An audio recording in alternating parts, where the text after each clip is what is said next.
Fala, moçada! Rodrigo Anarelli, professor de Geografia, estamos de volta. Moçada, indústria.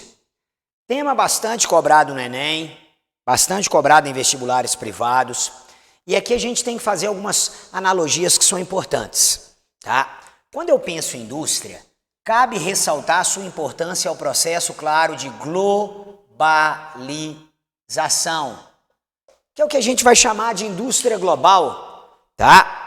Então, eu tenho que associar o processo industrial ao processo de globalização.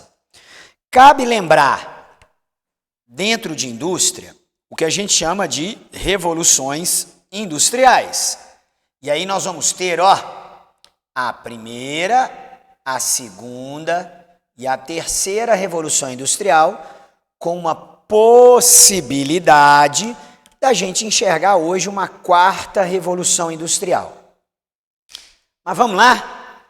Primeira revolução industrial, carvão mineral, Inglaterra, indústria têxtil, máquina a vapor. Quando eu penso na segunda revolução industrial, petróleo, Estados Unidos, partes da Europa, Japão, eu já tenho que fazer uma analogia a fontes de energia, né? Eu já tenho combustível, mas principalmente a relação Taylorismo-Fordismo. Lembra que Taylor vai trabalhar com a alienação em baia fixa. Quando eu jogo para Ford, produção em massa, consumo em massa, eu tenho que lembrar que eu tenho estoque e a esteira rolante. Enem adora. Jogo isso para a terceira revolução industrial. Terceira revolução industrial, eu já tenho que lembrar de energia nuclear, fontes alternativas. Vou trabalhar principalmente com toyotismo, associando aí toyotismo numa briga com o Fordismo. Agora eu tenho qualidade, trabalho em equipe, just in time, produção flexível por demanda. Tá? Lembrando que eu trabalho na primeira revolução industrial com o capitalismo comercial. Na segunda, o capitalismo industrial. Na terceira, capitalismo bancário, financeiro, com um pouquinho já do capitalismo virtual.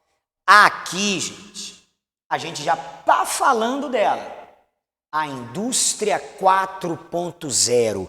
Eu já estou pensando, gente, na robotização e na palavrinha do momento que pode aparecer no Enem e em vestibulares, a chamada uberização, que é muito bom em termos tecnológicos, mas talvez, quando a gente pensa em trabalhador final, a uberização tem promovido um desgaste, tá? Pergunta para o motoboy se ele está satisfeito com a uberização. Ganha mais, trabalha mais, mas as condições de trabalho não são, talvez, satisfatórias para o trabalhador no final dessa cadeia produtiva.